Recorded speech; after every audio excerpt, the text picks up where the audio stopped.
Yes! Welcome, people. We are live here.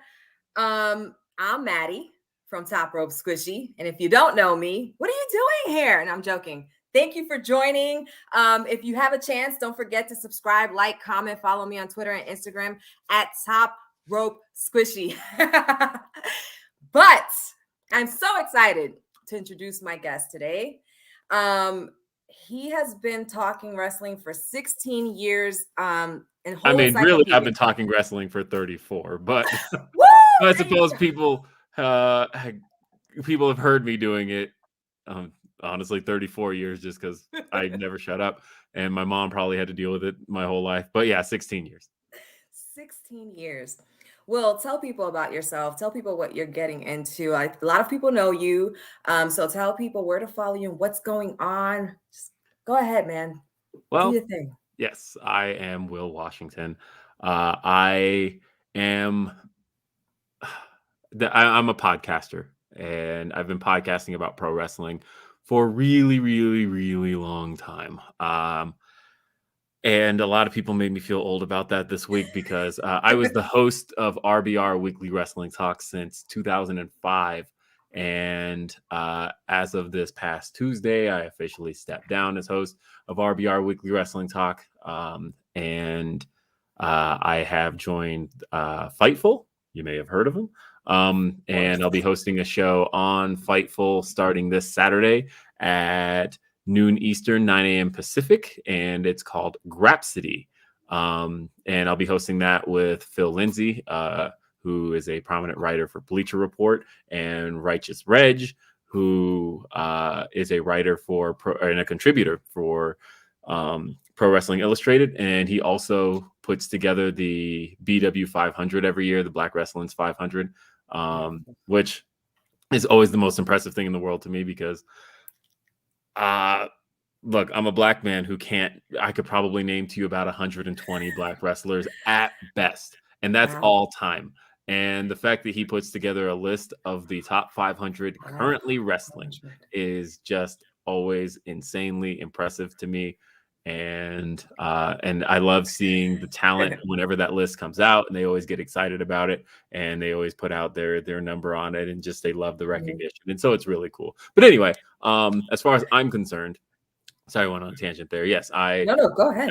As you know, as you can see right there, I am. Hold on, let's point accurately. William RBR, that's me right there. And yeah, I hosted RBR Weekly Wrestling Talk for 16 years, and yeah. I was impressed, honestly, because it's an oddly humbling experience having done a show that long, and finding out how many people the show reached. And 16 years is definitely an opportunity to make yourself feel really old. In that, I had a wrestler reach out, and they said that they've been listening since they were in the 8th grade. I think that was Killer Kate, wasn't it? She did too. She did. She was another one. So yeah, Killer Kate did. But she was the one that was public, and then somebody else got in my DMs and was like, they've been listening a really long time, and that, but they said the 8th grade, and I just thought. We're old. Well, I'm older than you, so don't worry about it. You are so young looking. I swear, I wouldn't put you past your 20s. Like, seriously. Thank you. I appreciate that. Yeah, and like I said, the hard thing is when we approached the idea of doing Grapsity, and I'm looking forward to it. I'm really excited about it. We've got oh, thank you. I appreciate that. When we were approaching this idea, and I said that I am all in on Grapsity, I think it's just going to be one of the best projects I've ever worked on. I don't know if I can commit another 16 years just because I will be 50 at that point, and you'll still be doing this. It's well, here's the thing. When I first started RBR, I was like, yeah, maybe we'll do this like a year or two. And then when I hit like year 4, I was like, maybe we'll do this like 6 years. And then when I hit 10, I was like, maybe 15. And then all of a sudden I hit 16. And then I don't know why that was the point to stop. I always said that I didn't want to be doing it more. I didn't want it to take up more of my life than it didn't. And so I knew that if I started it at 17, then, or if I started it closer to 18, then I would be just shy of 36 when I would have like needed to hard stop. And I'm glad it didn't come to that, but it's all good. And it didn't have to, because it wasn't like you were leaving, because you were done. You're going on to the next step in your career. Next step, yes. Which is excellent. Next step of pro wrestling coverage, which is just always fun, honestly. Like I said in my big goodbye that I gave on RBR, I'm going to talk wrestling till there's not a breath left in these lungs. And even still, I could probably be on my deathbed and I'd go, Bryan Danielson versus Kenny Omega. 5 stars. If there's a way to go. Yeah. So excellent. Yeah, having you here is definitely a treat for me, because I know that while we're discussing these matches, you're gonna have so much good stuff to say. So always great stuff to say. Always. Will, yeah, how did you like Dynamite yesterday? All in all, I am going to be perfectly honest. Be honest. And this ties back into everything I've been doing lately, because I was on the distraction earlier. And in my wrap up of doing my time on RBR, we did one last Patreon podcast. I had to review Extreme Rules also. And then I had to do the regular RBR. All of that said, I was not getting any sleep. And I actually passed out in Dynamite. It was the first time I didn't make it through a live episode of Dynamite. I couldn't believe it. But I woke up in like the middle of Rhodes to the Top, and I'm like, I actually fell asleep in Dynamite. And I like had to go back and watch it because I'm like, I don't think it was boring, because like there are plenty of wrestling shows that I like fall asleep to all the time. But I'm like, there's nothing I disliked.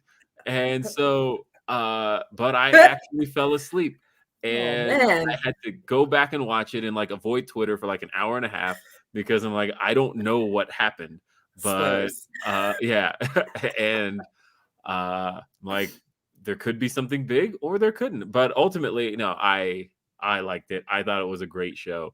I thought that just match wise and really future development wise, just there's so much to get excited about. There's so much to be excited about.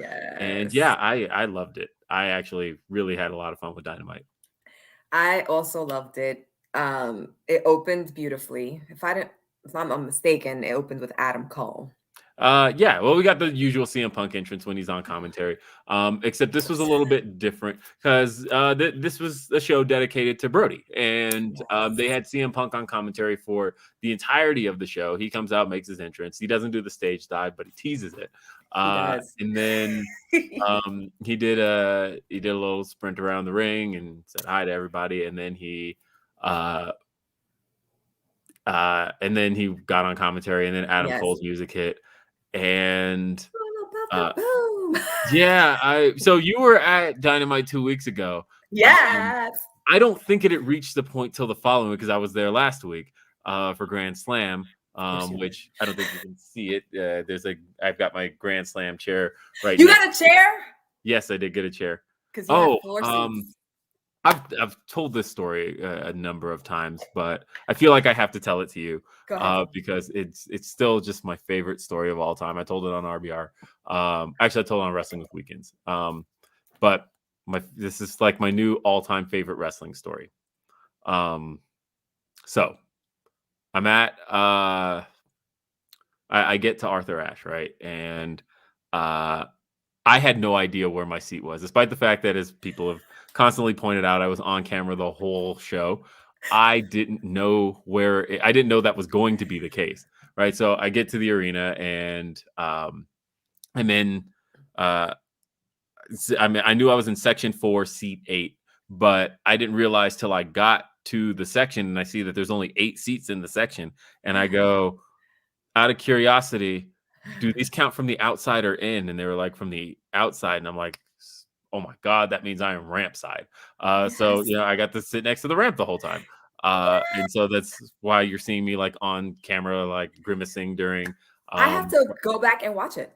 Yeah, because I'm like there the whole time. I'm Because I like, usually don't look at the audience, but yeah, no, everybody was like giving me screen caps and gifts, and like I'm like chanting for CM Punk and like all of that stuff.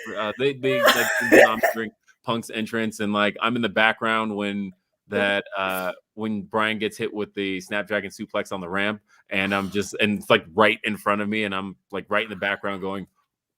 I gotta watch it back now. Yeah, that was me right there. But so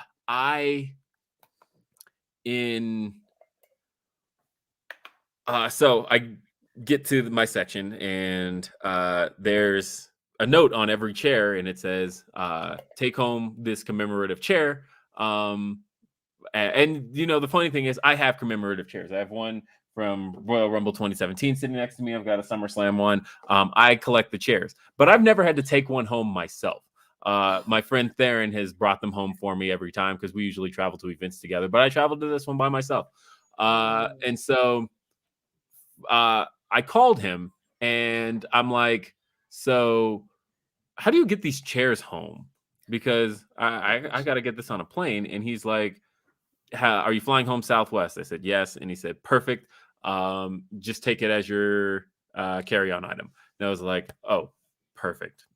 And he said, whatever you do not check it because these chairs are valuable and people will steal them. He's like, unless you can get your hands on a trash bag, I would not check it because once they see what it is, they'll take it. And he wasn't kidding in the sense that I was stopped literally 9 times in as I'm walking through the streets of Queens with this chair in hand. As soon as I get out of the arena, this guy stops me and he's like, "What do you want for the chair?"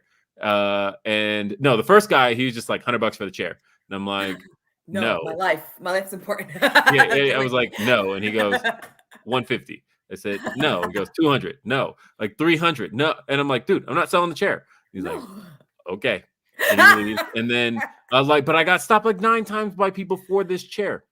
Oh my And God. so he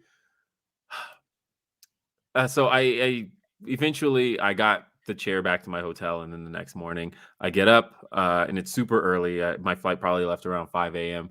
And so I get to the airport and I remember don't check it. And so I go through security and I put the chair through the TSA scanner, and guy looks at it, the security guy, and he goes, yeah, you can't take this on the plane. You got to check this. And I was like, come on, man, I've done this before. And of course I'm lying. I hadn't done this before. Of course. But I have a friend who's done it before. So I felt like that was reasonable. It's been done before. So I'm like, come on, man, I'm not checking this. And he says, I don't think so. You got to check this. And he's like, I don't think you can take this on the plane. And so I'm like, oh, come on. And he goes, and I swear to you, this is a true story. He says, let me talk to my manager. Come with me. And so he takes me to go talk to his manager. And they're trying to buy the chair off of you. And no, even better, actually. So the manager, I get up to the manager and goes, hey, boss, can he take this on the plane? And the manager goes, let me see what it is. And he looks at it and he goes, oh my God, you were there last night. What did you think of that Kenny and Bryan match? And I'm like, oh, dude, it was dope. It was like one of the best matches I've ever seen in person. And he's like, yeah, man, that match was fire. That's one of the best TV matches I've ever seen.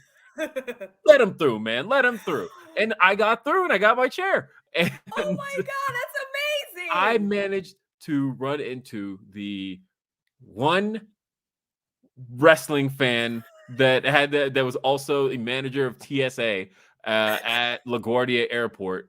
And I don't know how I managed that, but what luck. You should go play lotto. Absolute luck that this turned out to not be any trouble. As I got my story. my chair through. I know it's like one of my favorite travel stories at this point now. So Anna asks, like they wanted the chair. Anna's my sister, by the way, in case anybody doesn't know. The reason why they want these chairs is because they have prints on them. They're printed. They're special made. They're not just like regular black chairs, and that's why people want them. They're actually like a piece of the show. Yeah, hold on. You're giving me show it. Yeah, go right ahead. Oh, we're getting a treat. Yeah, so this is a chair from it's upside down. Yeah, there we go. So you see, and that's why they want these chairs. You want these chairs. They're not you could only get this from having attended the event, so therefore it is a collector's item. Exactly. And I'm sure collectors will pay good money for these. And as you can see by my background, I'm very much a collector. 16 years of wrestling talk, yes. Yeah, so look at that, and even has the date and everything. It has the date, yeah. So these commemorative chairs, they're very much a thing that, like, if you attend these kinds of events, you want to have. And people wanted the chair. $300. They were throwing $300 at you. I bet they're just 2 G's. I bet they're just like eBay scalpers. Like I bet you could probably get for the chair like $1,000. And so I would bet you anybody who's like trying to get it off of me for a couple of $100 on the street probably knows that they could get like $1,000 for it. Yeah. And I mean, selling that chair, at least right now, if ever, as you're a collector, you probably never will, but selling it right now, it wouldn't make any sense because this just happened. And personally, I would hold it because it's the very first ever wrestling event that took place at Arthur Ashe. Yeah. How I mean, you've talked about it, but I haven't heard from you personally as far as like how the experience in Newark was. Oh man, it was great. I did the meet and greet. So I actually did meet with I met Lucha Bros, I met Chris Statlander, I met Eddie Kingston. So that was great. Nice. Yes. They were all nice. All of them. Eddie Kingston is a sweetie, by the way. So don't let what he does in the ring confuse y'all. Honestly, the last event, I took my kids to All Out, but the event before that, I took them to, Eddie Kingston was there, and my kids ran into him in the lobby, and he stopped and said hi to my son, and that was just like that. Did he fist bump him? I feel like that feels like something Eddie Kingston would have done. I think he turned around and fist bumped my 7-year-old son. So. Oh my God, what a memory for that little boy. He's gonna grow up like the best experiences as a kid. I know wrestling has like come to life for him in ways that like it was always just on the TV for me, but he's met so many wrestlers like the Acclaimed aren't just characters on TV to him because he met the Acclaimed in person and they took a picture with him doing the Acclaimed pose. The Acclaimed that arrived. Yeah. Oh my God. The New Jersey experience was better than I expected it to be. I know if you saw my tweets, I was complaining that about the card. Yeah. Yes, because the card, obviously, I'm not an idiot. I know they weren't going to be able to do, the blood and guts. That storyline had passed. There was no way. But my complaint was, you can't go from having an amazing card like we've had coming to then taking that and throwing it to New York and screwing the people in New Jersey, because that's kind of like how I felt. I feel like Elevation and Rampage saved the night for me. Well, I thought the Dynamite was good because I thought it was a hard sell. I think it was promo good. Matches were okay, but I felt like it was promo good. My favorites didn't come out on Elevation, really. They came out, on Dynamite, they came out on Elevation, like Santana and Ortiz, Thunder, I got to see a lot of my favorites off of Dynamite. So if I would have only gotten Dynamite, I would have not been a happy camper, even though I became a fan of Adam Cole that night because that was his debut. Yeah. Well, that's what I was going to say was that his music now in just the short amount of time has gotten so over. In that I was impressed that in Arthur Ashe, everybody sings along with what's all about that, and the whole crowd goes boo. Yes. And I was really impressed at that the song was around that long, and now it's like topping the iTunes charts and all of that. Like that, I got it on Spotify. Like I just went And I was like, I have to play the song. And my husband's like, oh God, not again. And he likes Adam Cole, but I'm just like, baby, all over the place. So it is what it is. I'm not even kidding. I am not even kidding. I can make anyone annoyed. But hey, look. Back to the matches. Adam Cole versus Jungle Boy. I knew this was going to be an amazing match. Oh, same. Right? And I mean, Jungle Boy to me is a wrestler that started here and has just been, and I don't mean like in popularity, because yes, in popularity, but I mean in like in-ring skill. Absolutely. Like I tweeted earlier that if you really want to really appreciate that match, go back and watch, just as an example, because it's on YouTube for free. Go to All Out 2019, where, and I didn't actually do this. I'm trying to do this from memory. I'm pretty sure SCU faced Jurassic Express in a 6-man tag. You're probably right. Or it might have just been, if I'm wrong about that, then it was probably just Frankie and Scorpio versus Luchasaurus and Jungle Boy. And now my brain isn't going to let me. You got to look it up. Go. Let's see. Was it 6-man? I think it was a 6-man, though. The evolution. It was a 6-man. It was a 6-man tag. Anyway. The encyclopedia. How do you remember this from 2019? That's my claim to fame, is that I have a very encyclopedic brain when it comes to pro wrestling.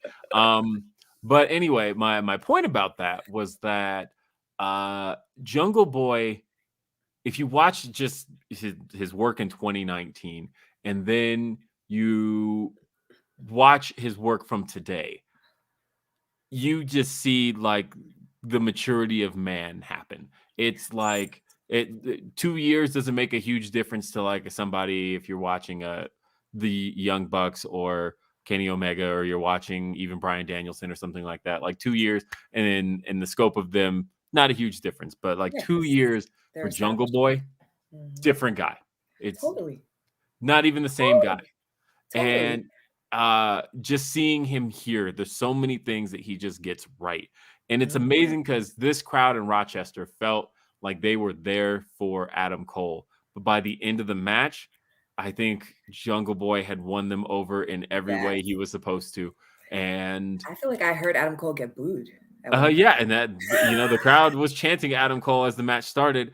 But man, Jungle Boy he's that good.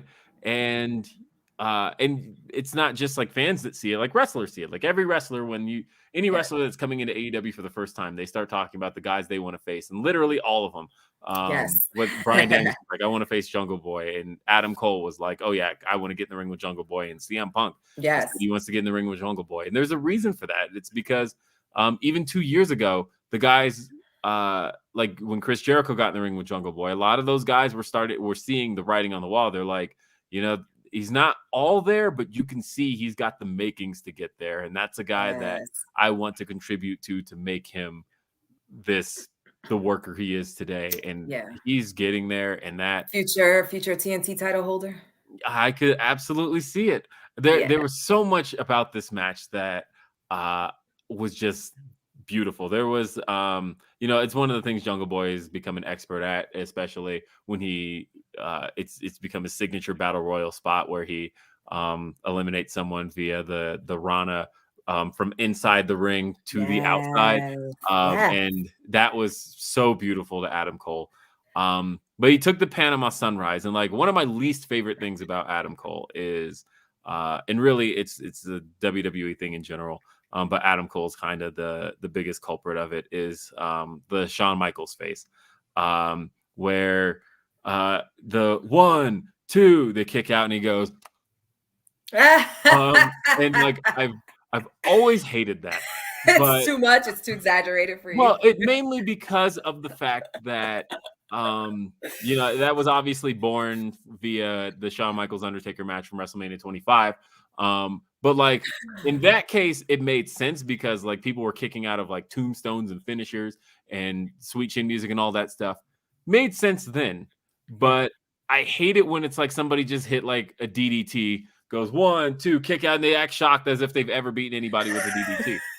And so, and I don't think a Canadian Destroyer has ended anyone, even though that's right. But legitimately my favorite move in wrestling. But I will say, yeah. And so the Panama Sunrise, I felt for the first time that the face that Adam Cole made was appropriate, because while he hasn't finished anybody with the Panama Sunrise, it's usually he hits the Panama Sunrise and then hits the last call. And that's what it's called.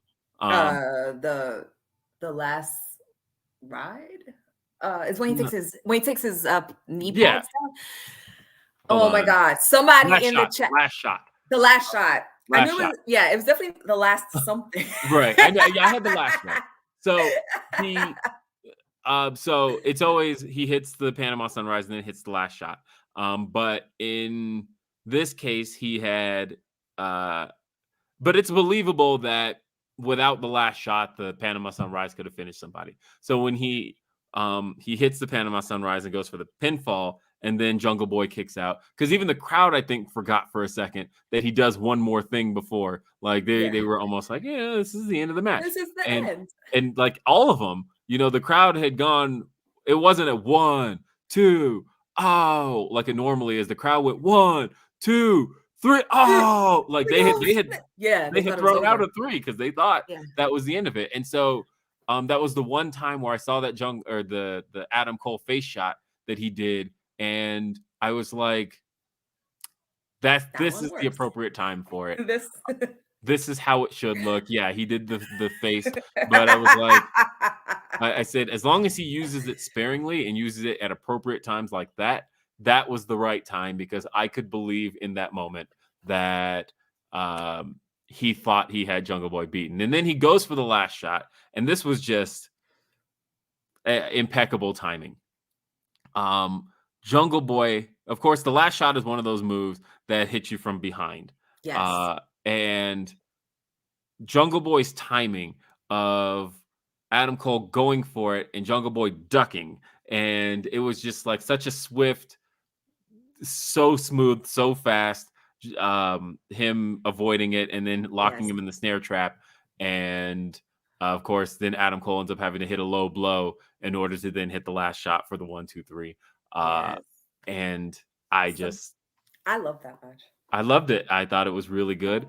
I thought that old Jack Perry looked so good in there that I feel like it was really his match. And honestly, if I were writing that, the only reason I could justify not giving him the victory there was just because there needed to be an elite promo afterward. And so that would have only made sense with Cole getting the victory. Excuse me, I got the hiccups now.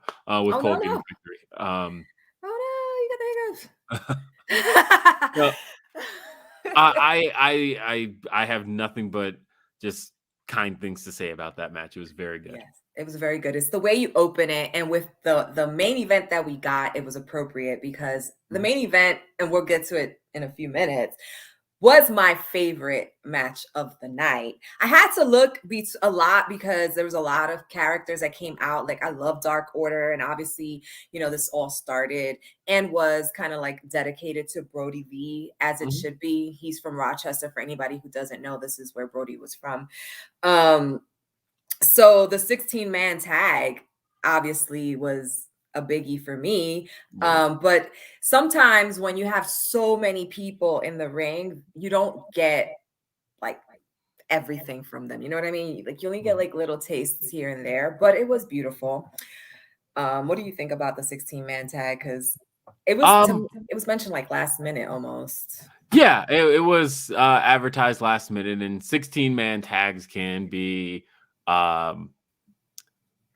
mean, how many 16-man tags have there been in history? Really, you can go with anything above 8 is going to be a bit of a schmoz, and that's a lot of faces in there. That's a lot of people. That's a lot of moves to take. But at the same time, if done correctly, anything 8-man or above really can just be a nonstop match. And what's cool about that for crowds is that when it goes like just fast-paced nonstop like that, like this did. And there was a story here, of course. There was a story of we still had the issues with Evil Uno and the rest of the Dark Order, and he goes to walk Yes. away, but then out comes Amanda Huber and Yes. Anna Jay and Tay -1. Conti, and then -1, and he got a big pop, and that ended up turning things I around. loved it. Yeah, it was a lot of fun. That was Before special. that, though, we missed one match. No, we did. I obviously did not go in order. Oh, okay. I went out of order, people. I'm sorry. Like for once, I have all the matches listed and completely out of order. So, so there was more matches. So we had Cody Rhodes and Lee Johnson. That's what versus Dante Martin and Matt Sydal, which Yes. was amazing. I mean, that was so much fun. Look, Dante Martin is not human. The air at all. I have watched that spot of him diving to the outside onto Lee Johnson and Cody maybe 50 times now, because every single time I get more impressed by something else. The fact that he goes from standing in the ring, leaps onto the top rope, then off the top rope to the outside, and lands on his feet. But in the process, also successfully clotheslines Cody Rhodes while doing it. Because it's like, in spots like that, sometimes people can miss their target, and it's like, whatever. No. The spot itself was impressive. But the fact that amazing. He then does connect with Cody in doing it, everything about that spot was just incredible. The amount of height he got, literally every time you watch that, you'll notice something different and something else to be impressed with Dante Martin. Yes. Dante Martin and Big Shotty Lee. So Big Shotty Lee's another one that's been just growing for me. I love what they're doing with these guys. Young Black talent. I love to see it. I absolutely love it. A lot of people are asking what's going on, in AEW, but I think that it's a slow burn, like it's happening slowly, but we are getting there because this is Dynamite. This is prime time. And Cody went out the ring. Matt Sydal went out the ring, and all we had was Dante Martin and Big Shotty Lee. Johnson. Yeah, it was very good. I love it. I actually have a lot of thoughts on that topic, but you know what?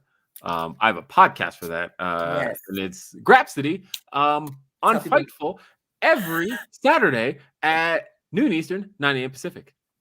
Yes. YouTube.com/Fightful. So make sure you guys tune in. Yes, because Will is an encyclopedia of wrestling. So do it, people. So Cody Rhodes and Lee Johnson won that match. I figured they would. And not because of Dante, but because of Matt Sydal. I was like, Matt Sydal's not gonna win. Like I felt like it's not gonna take this. He's not gonna take it. We also had Penelope Ford and the Bunny versus Anna Jay and Tay Conti, known as Tay J. I think it's one of those things that, like, I think it looks more like a rhyme than it is, because obviously you don't say Tay, you say Ty. But like when you see it on paper, it looks like Tay J. And but because my buddy Paul Griffin, he refers to him as Anna Tay. That's his go-to for him. But this was the first time they had a matching theme, and so they had the clothes and everything. Yeah, they had matching gear, but then they also had a new theme song. I recognized the melody was the melody of Anna Jay's theme. And I didn't catch that. Yeah, it's definitely the melody of Anna Jay's theme. I wasn't catching. I have to listen to it on its own to know if there's any elements of Tay Conti's theme in it. But yeah, I thought that the match really picked up after the break. And really became what it needed to be. And the big blow off to the feud between the sets of best friends. And the thing I've liked about this feud is that they are both IRL best friends. You have like if you ever follow Penelope Ford on YouTube, or you ever see the Bunny's blog podcast, vlog. Vlog. Yeah, her vlogs, all of that. They are obviously very close. But then Anna Jay and Tay Conti developed a relationship over the last year. They are best friends. So I always like it because it's always more believable to me when you bring real life relationships into things. Yes. And I like it. It was a great match. Ty J won. Uh-huh. And for those who don't know what IRL means, it's in real life. Yes, sorry. I no, it's speak all good. sometimes as if I'm typing on Twitter. And No, it's all good. My husband and I were like, hey, Anna Jay's not wearing her purple colors. Like, what's going on? yeah, CM Punk pointed that out too. Yeah, on commentary. He was like, I wasn't really listening. I wasn't really listening to CM Punk. But that's interesting. And, it'll be interesting to see what happens from there. I personally believe this match was good, but I feel like the Bunny and Anna Jay specifically need a little more practice, like a little more training. Yeah. They Well, the hard part for that is that the Bunny Nana just came back from injury. Bunny's a 14-year vet, so I don't know how much more you can get. That's right. That's right. Well, anyway, moving on. We didn't say nothing. You didn't hear anything.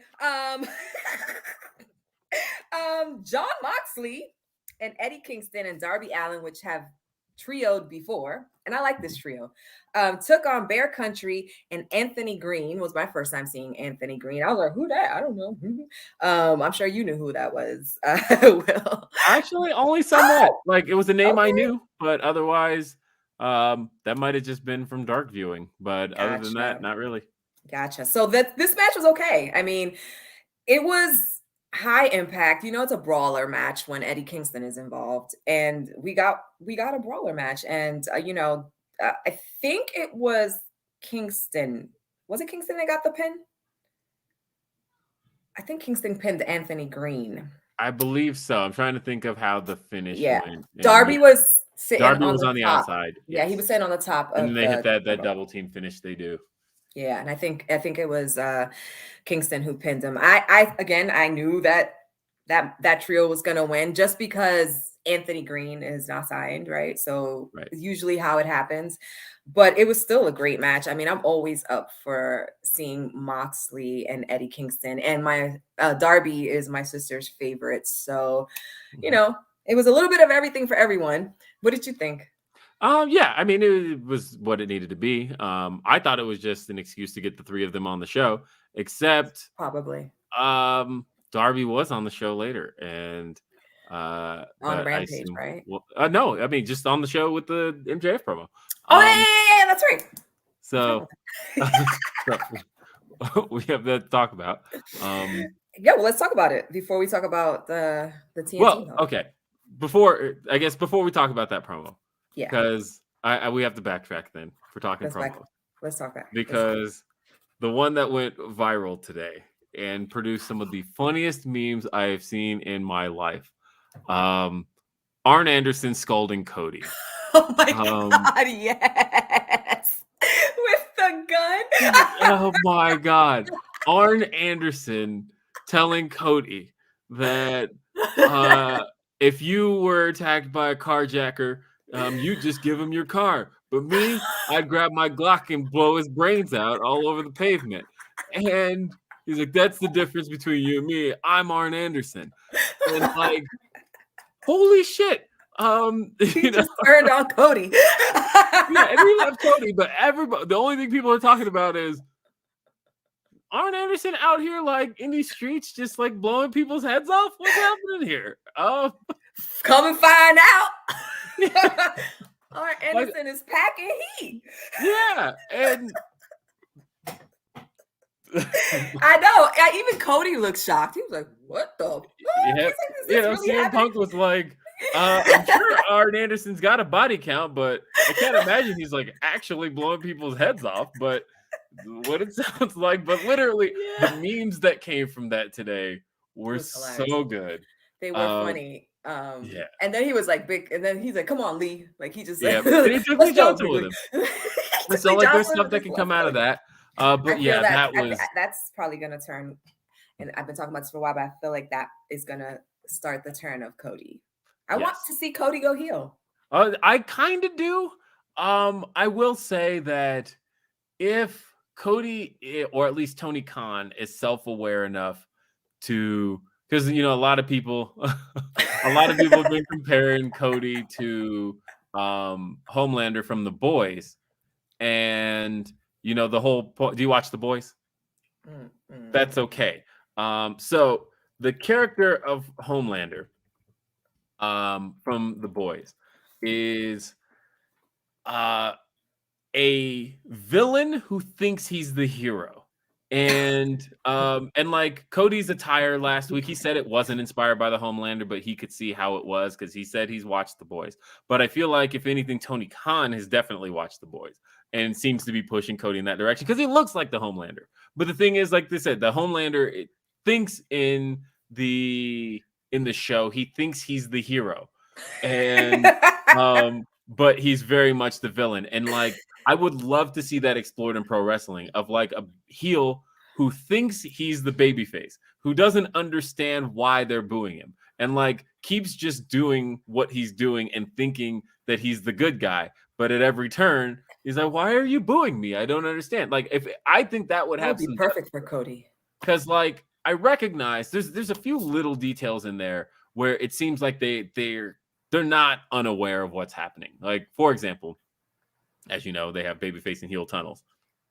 Yes. Brandy comes out of the heel tunnel. She's the only one that does. You notice? I saw that. Cody comes out the middle. You got Arn out the babyface tunnel, but Brandy comes out the heel tunnel. She seems very aware of her perception of what the fans think. And it's almost like I don't care. Like everybody else enters that way. I know where I'm from. And so, but I don't know. I think turning Cody might be too easy, but like if you could really go for some depth of giving him this role where he is like a jerk that doesn't know he's a jerk and like thinks he should be getting cheered and the fans just boo harder, I think that might actually be pretty good. What does Kaji say? That is an amazing point. In all honesty, Cody might be one of the one people who can pull that off. Yeah, and that honestly, that's how I feel. Like, I don't know what Cody wants to do. I feel like Cody has talked, and he seems to channel John Cena a lot, where he talks about wanting to, not necessarily wanting to show a negative side of himself because he doesn't want that out there as far as he's concerned, because he doesn't feel that he is that person. So I don't know. I don't know what you do, but I'm not interested. It's like, I appreciate that they're not running away from it. They're not like ignoring that it's happening, that the fans are not there for Cody. I don't know. I don't know what you would do with that, but well, you know, the patriotic speech that he gave a few months ago. I think that's why he got booed in New York, because New York don't play that shit. And and New York was like, especially when you in Queens, Rochester, I feel is like up there, but Queens, you're in the heart of New York. Basically, you're like in the city, and these people are not for it. I'm from New York. I'm from New York City. I'm from, the Lower East Side of Manhattan, and I grew up there, and there was no patriotic. Nobody was waving no United States flag. Ain't nobody feeling that shit. Nothing. So, so I had a feeling. I was like, ooh, it's not gonna. And when he started getting booed, I was like, I turned to my husband. I was like, am I hearing boos? Even Cody's face, if you notice, even he had like a temporary shock. But see, I feel like he saw that coming, because the thing is, because I do think that he's a little bit smarter than people give him credit for. So, because the boos didn't start in New York, they started in, I want to say, at Fight for the Fallen was the first event where he got booed. When he was brawling with Malachi Black, and every single time he got on offense, the fans booed. Every time Malachi Black did something, they cheered. And so I feel like he was aware of where things were heading. Cody has said in the past that his favorite match of all time is Rock versus Hogan. And like, when you think about that match specifically, what made that match unique, of course, was the crowd. That Hogan walked into that match the heel, Rock walked into that match the face. But 10 seconds into the match, you can hear it. Crowd is cheering for Hogan. The first thing Rock does, the fans start booing him. And what makes that match so unique and such an incredible performance by both guys was that while Rock may not have known that was going to happen, The Rock did very much pivot. mid-match. He knew that he could not spend this match playing the babyface role and that he had to play up the actions. And knowing that that's Cody's favorite match, knowing what he has said in the past, I felt like the way Cody was emoting, the way he was looking off at the crowd like that, I'm like, that's The Rock. That's exactly what I was like, that's exactly what The Rock did. Those are The Rock's facial expressions. I'm like, he is channeling The Rock. And so I feel like he's aware. I think he's aware of it. You have great takes because I would have never even thought of that. And that's actually when I was watching wrestling, when Crappy Hogan and The Rock. Yeah. Fuck Hogan. Sorry. I don't like racism. Only Hogan we acknowledge is Kiera Hogan. Yeah. her. But for this conversation, The Rock and Hogan, I remember that. And I would have never. Good Lord, Will. Speaking of my best takes, by the way. Yes. The last time you and I did a podcast together was 4 weeks ago. Yeah, it was on my show. It was actually almost 5 weeks ago. Mm-hmm. And I believe we talked about possibility of Bryan Danielson showing up in AEW, and we were talking about what the potential first match for Bryan Danielson should be, and I said Nick Jackson.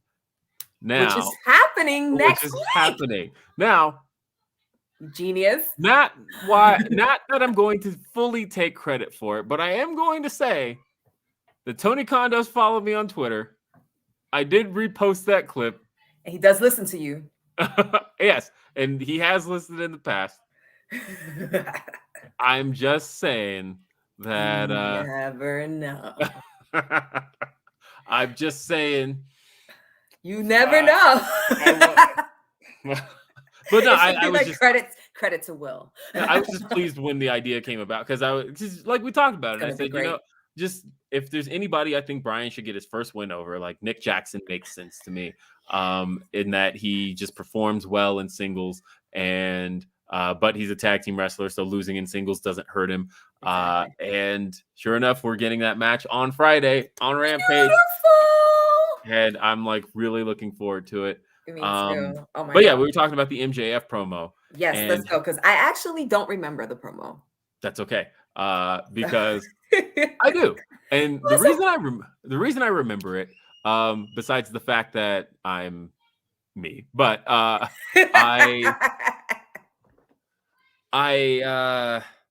hold on one second. Something is coming up on my device. Give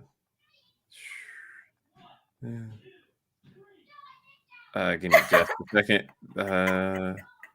I hear the wrestling going on in the background. Yeah, that's what I'm trying to get to come to a stop. Don't worry.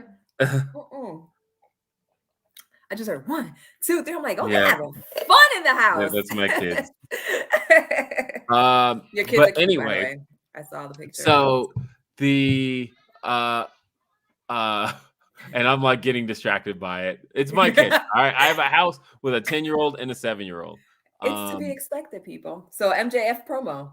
Yeah, MJF. He mentioned the 4 pillars of AEW. And yes, I do remember. And the funny thing is MJF can heal out a crowd because he comes out and he talks about how he sees himself as both the past, or all three, the past, the present, and future of AEW. But he's only the future if he gets what he wants. And he threatens to go to WWE if he doesn't get what he wants. That is like such a heel move for this crowd.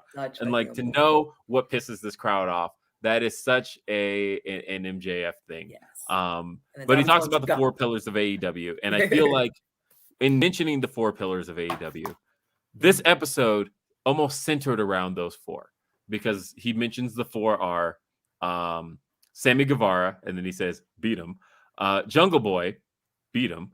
And then he goes, Darby Allin, and MJF. He just kind of glosses over Darby Allin. But this episode was really about those 4 pillars because we saw Jungle Boy have an incredible showing, but ultimately he he comes up short. Let the babies play if you don't mind. I thought you was like that was, I literally just texted my wife and I was like, hey, can you have them keep it down? But and I don't even know if she got the text yet, because they're still going. Yeah, let them play. But so what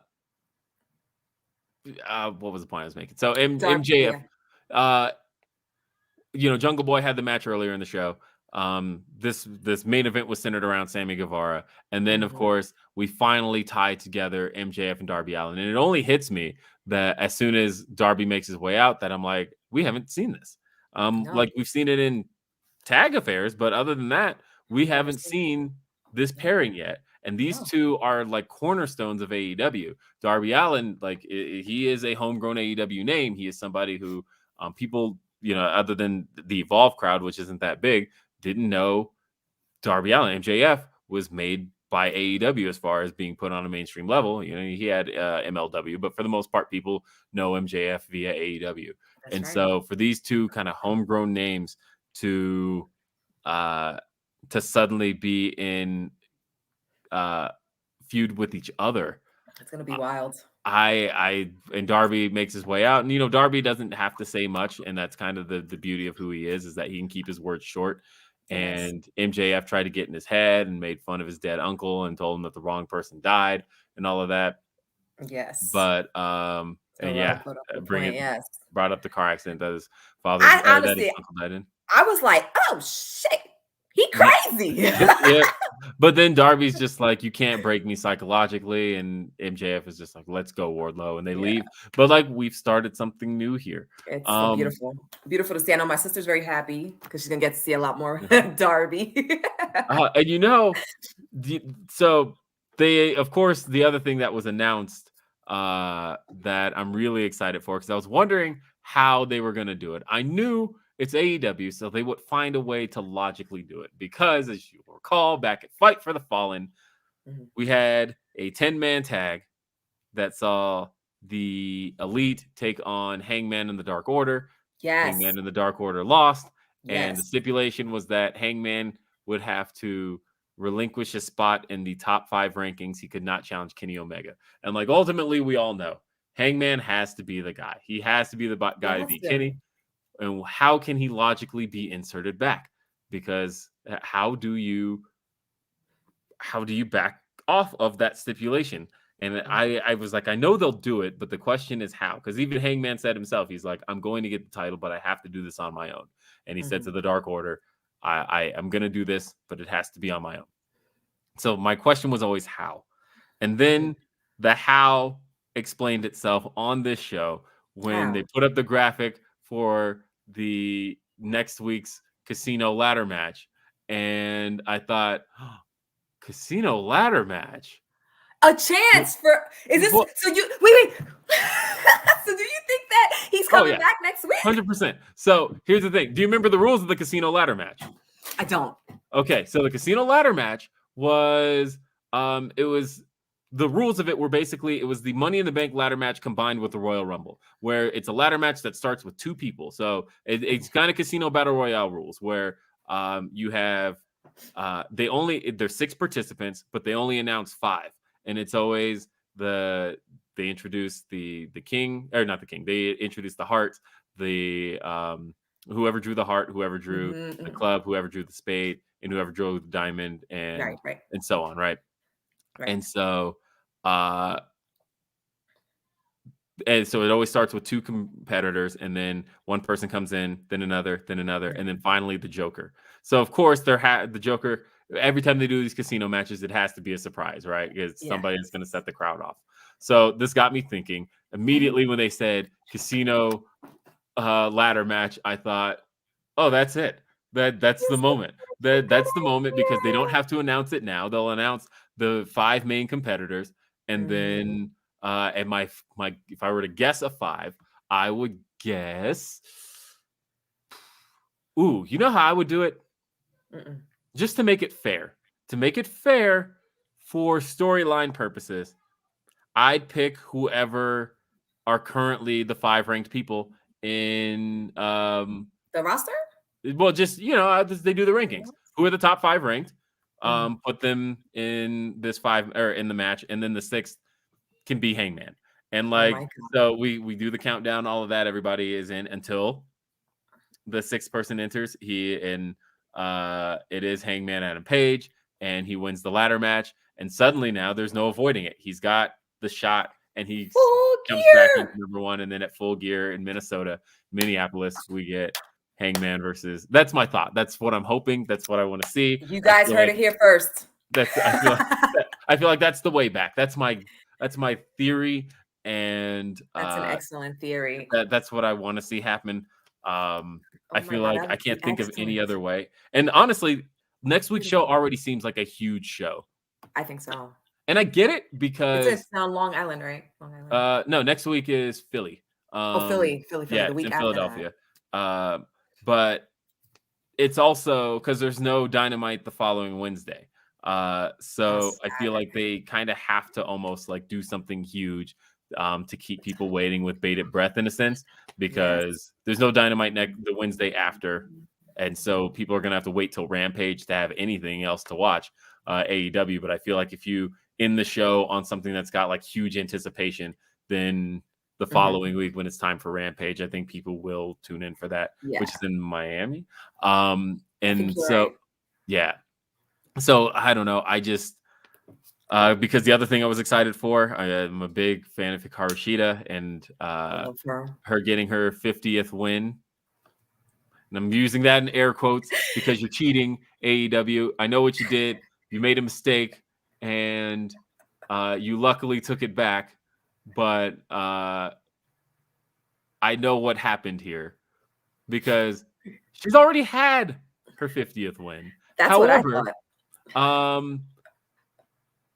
I feel like that was a mistake, and so they removed it from the record because she had a match 4 weeks ago in Cincinnati against Nevaeh that was taped for Elevation, and they removed it from that episode of Elevation. And a lot of people were wondering like what the deal was. Is somebody in trouble? What it was like, did Nevaeh bomb the match or something? What happened? And my theory is no. I think they just realized, oh crap, that was 50. Her 50. And we're supposed to do like a big one for her 50. So they caught themselves, they brought it back, and then all of a sudden it's gonna say 51. Let's remove this match so that way this one is 40. So then the match she had after that was 49, and then her big match with Serena Deeb is 50. And I truly think that's what happened. I don't think there were any shenanigans with the Nevaeh match. I think it was simply, if we let this air, then she got to 50 before we can make it a big deal. Because Jungle Boy got to have a big deal 50 match. With Jungle Boy's match, he had it. Then they did a award presentation to Jungle Boy, and he was the first wrestler to make it to 50 wins. And I feel like they want to do the same for Shida. I feel like next week that match is going to be insane. Serena Deeb is insane. Heel Deeb is my favorite. Deeb. And she does it so well. Plus, this woman is a technician in the ring, and she's also trains the ladies. So when she turned heel with Riho, I was just like, oh my gosh, she just went heel. This is amazing. So when they announced it for next week, I'm like, and Shida looks like she's on the way to be heel. I can't take it. I'm excited. I'm like really excited for that match, and Shida back on Dynamite, and yes, finally back on Dynamite. Take her off Elevation. This woman needs to be on Dynamite. And then there's the 8-man tag as well. And I can't help but wonder.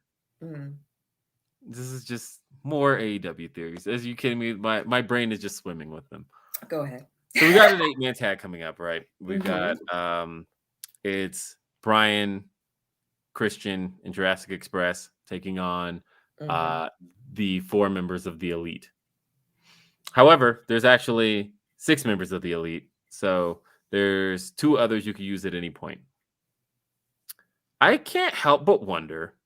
So you know how the original Blood and Guts match was supposed to be the Inner Circle versus the Elite, and we did. I do know that. Yes, since that was supposed to be the New Jersey show, but good. And we got to see half of what was supposed to be that match go into a feud with another. We got the Inner Circle taking on the Pinnacle inside Blood and Guts. Yes. However, we never got to see the Elite inside of a Blood and Guts match. And when Brian, in his promo with Kenny, and by the way, they brought the lyrics into Brian's theme. I was really happy with that. But when Brian had his promo with Kenny and then he called out reinforcements, he brought out 4 people. He brought out not Hangman. He brought out Christian, Jurassic Express, but then also Frankie Kazarian. So they have a 5 there. And then also, if you look on the other end, the Elite is 6 members, but really, you could take out 1 and you could have a 5. And all of a sudden, you have 5 on 5. The rules of a Blood and Guts match. So you think this is happening? And so the Blood and Guts match is, of course, based off of the War Games match that WCW made famous in the 80s and 90s.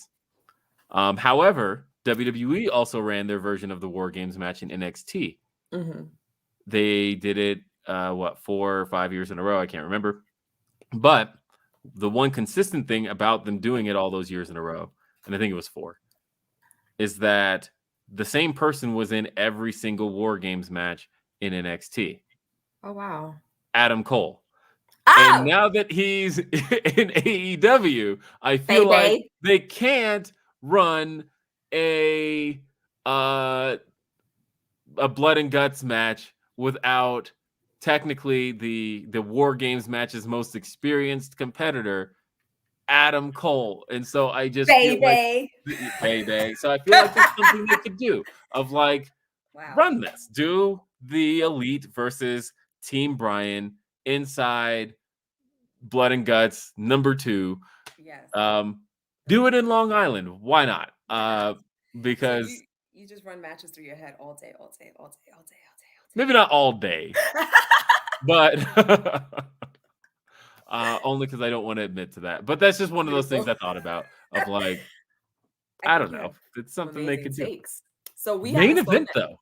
Yeah, the main event. So I put favorite match and favorite moment of the night because that's mine, but you can tell me yours after we talk about this. But I was one of the 30. I did a survey and there was like 70-something% people said Miro would retain, and I was about 30-something said that Sammy would win. And I've been saying for months, that Sammy was going to dethrone Miro.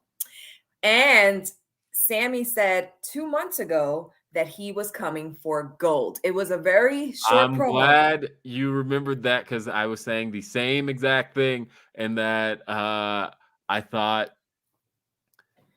when this match came about, I thought they're going to do the change because everything has come together. Yeah, about Kyle G. There it is. About Sammy saying, yeah, he's coming for gold. But like, this is one of those matches that like a lot of people are like, wow, that came out of nowhere, but it really didn't. Like, because all of this whole story gets traced back to that first episode of Rampage and Miro beating Fuego the first time, and Fuego getting the contract after that. But all the stuff continuing with Sammy, like, I don't know. I get it. I mean, I understand that between the Miro and Sammy themselves, there really wasn't too much build between them two. But I think the end result was going to be the same. So they just went for it. Yeah. It was a great match.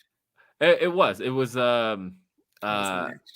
Yeah, I will say it was my favorite match of the night. I'll let you have that one and let you have the favorite moment of the night because this was really good. And this was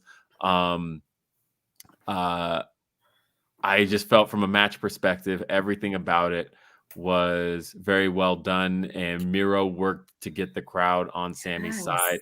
Yes, give Miro props because Miro puts people over. He does, even in defeat. But in this case, that wasn't necessary because Sammy was the victor. Sammy got the belt. Beautiful.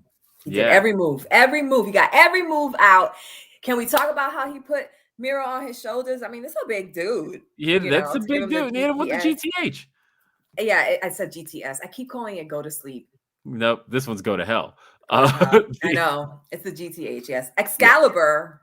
Uh-huh. I always listen to him because he knows the names to all the moves. But you're next. You're the one that has all the names now in the inner circle of the IWC. So I was very happy with this. I jumped out my seat, even though I knew Sammy was going to win. I was waiting for this. I love Sammy. I know there's people that don't like him.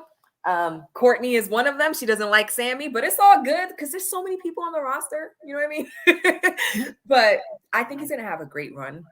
He's already starting next week to defend this belt against Bobby Fish. Bobby Fish. Yeah. I don't know, but whatever. So we're coming to the end, and before I end it, I always like to ask a random question, and I call it the question of the night. I've been ending all my shows this way. And since we were just talking about Sammy, look at his face. Like, okay, what's the question? The question of the night is, because I like to book belts like 2-3 years in advance. Ooh, okay. Who do you think is going to dethrone Sammy? Rhodes to the Top answered that.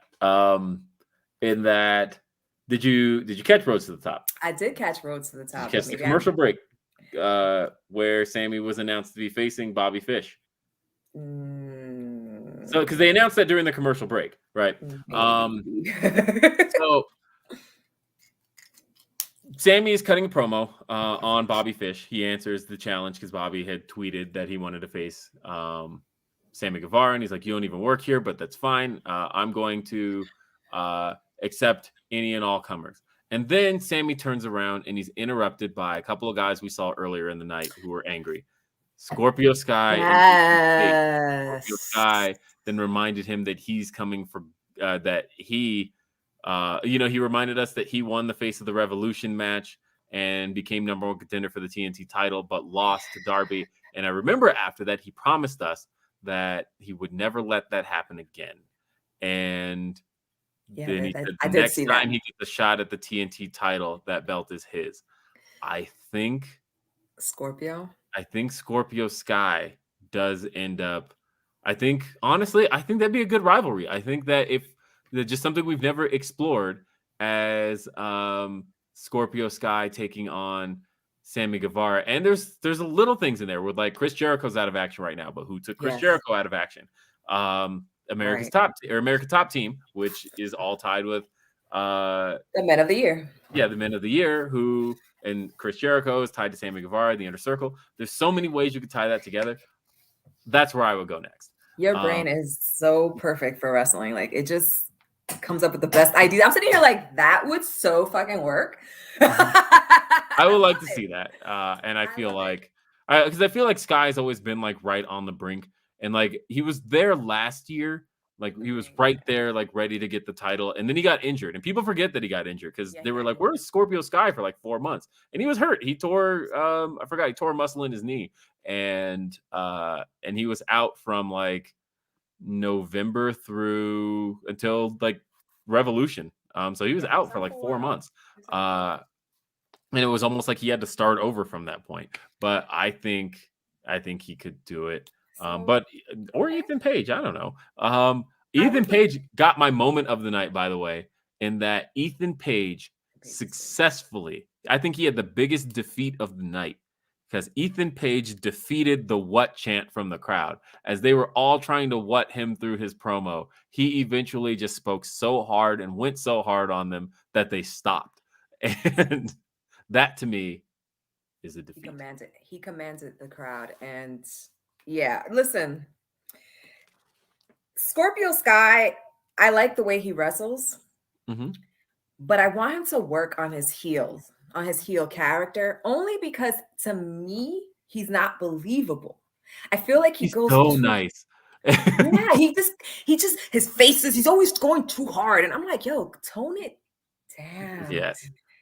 He seems like a genuinely nice dude. He's too nice. He is a nice guy. And that's the thing. It's hard for him to turn it down. But when you look at Ethan Page, he comes off as a complete and total heel to me, but he's also a nice dude. Yeah. But he does. I think it's that Scorpio Sky is going too hard. If he tones it down a little bit, his heel character would be more believable. And that's just what I think. And no neck bone tone thinks that Scorpio couldn't handle the what. And he couldn't. He couldn't. No, Scorpio Sky just kind of let it happen. But Ethan Page shut the what chant down. Yes. And people, that was our show. Will, thank you so much for joining. I had a blast. Patty, thanks for having me. I would love for you to come back at some point before the year's over. I know. Yeah, I would love to. Absolutely. Tell them where they can catch you starting Saturday. So this coming Saturday, I officially, I am officially a member of Fightful, but I haven't done a podcast yet. And so you want to see it.